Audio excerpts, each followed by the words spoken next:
Thanks for joining us for another Tantrum House crowdfunding conniption. Today we're looking at a new game, USC Reach from Arvis Games. Now, as always, we want to make sure you're aware that our crowdfunded videos are sponsored in part by our own Kickstarter backers, as well as by the creators of this game.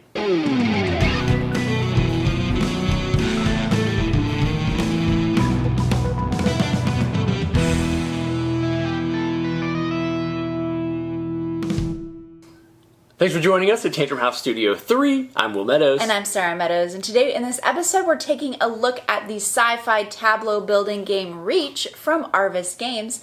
It's from designers Atakan Kankarur, Merrick Tanzer, and Tuna Pamir. This is a 2 to 4 player card game where players will be traveling across the galaxy, building and improving their crew in order to secure safe landing on the next habitable planet. Now, in this video, we're not going to be sharing any of our own opinions. We just want to give you guys an idea of what it looks like on the table and how it's played so that you can make an informed backer decision.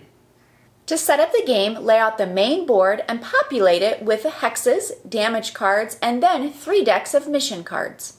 Give each player their uniquely powered ship shield and matching spaceship, along with an identical hand of starting cards and a secret landing card, and then you're ready to begin.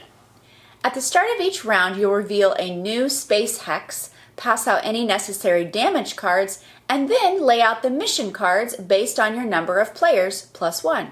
Players will then simultaneously draw 5 cards from their deck and secretly assign them to their ships.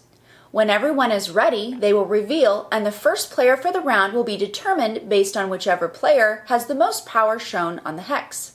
Then, in turn order, players will see if they are able to complete any of the missions using their crew along with any special power cards they might have accumulated. Mission cards, once claimed, will grant players all types of special abilities. Once everyone has had a chance to complete a mission, a new hex will be placed and the next round will begin. However, any cards that have been played to your ship will remain in place for the next round, giving you greater abilities as you travel further. After every third turn, your crew will be reset, and you'll have the opportunity to upgrade your crew members, repair damages, and reshuffle your deck. At the end of the game, if you've managed to build the necessary experience for your crew, you'll land your ship safely, and the player who has managed to gain the most experience points will win the game.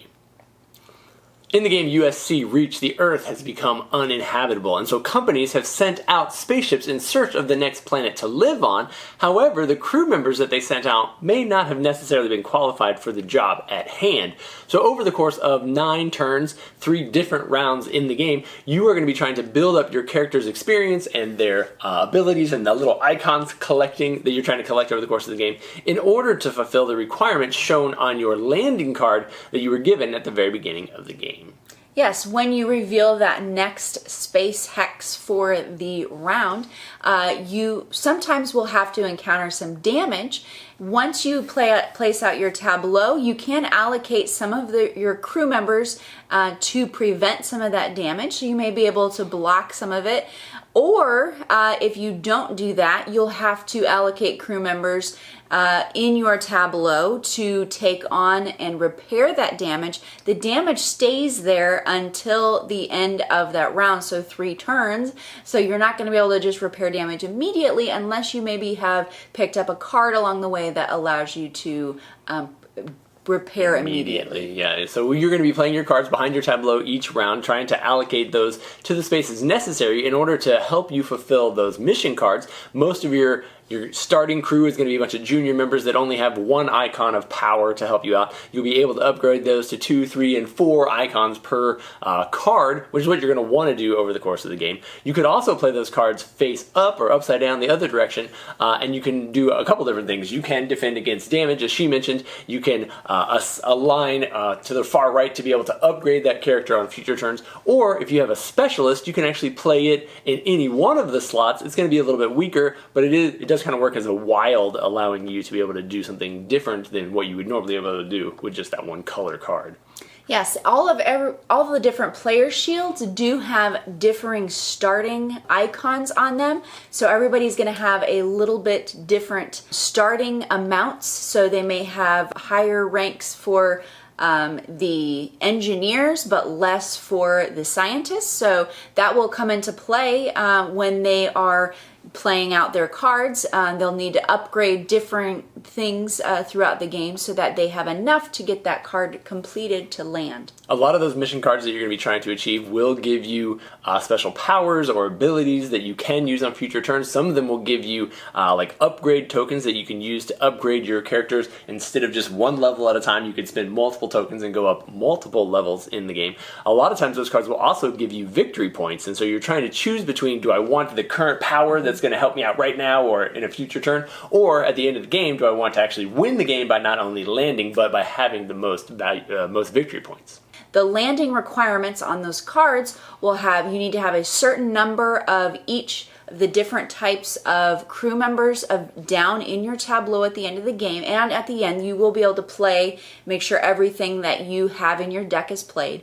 And then you'll also have a couple of other requirements, and they may be you need to get a specific type of mission cards completed or have certain things upgraded by the end, so paying attention to that, and then also, like you said, being aware of the victory points on the mission cards is also key. Yeah, so once everybody does check to see if they're able to land and if they've been able to gain any of those extra 5-point bonus mission assignments, then everybody will just count up all the number of symbols shown on their cards, and whoever has the highest number will win the game. So we've obviously been looking at prototype components of Reach, but I think this gives you a pretty good idea of what it should look like coming to Kickstarter. Be sure to check out their campaign to see what their stretch goals and everything else looks like on theirs. And then, as always, thank you guys so much for tuning into our videos and subscribing here at Tantrum House.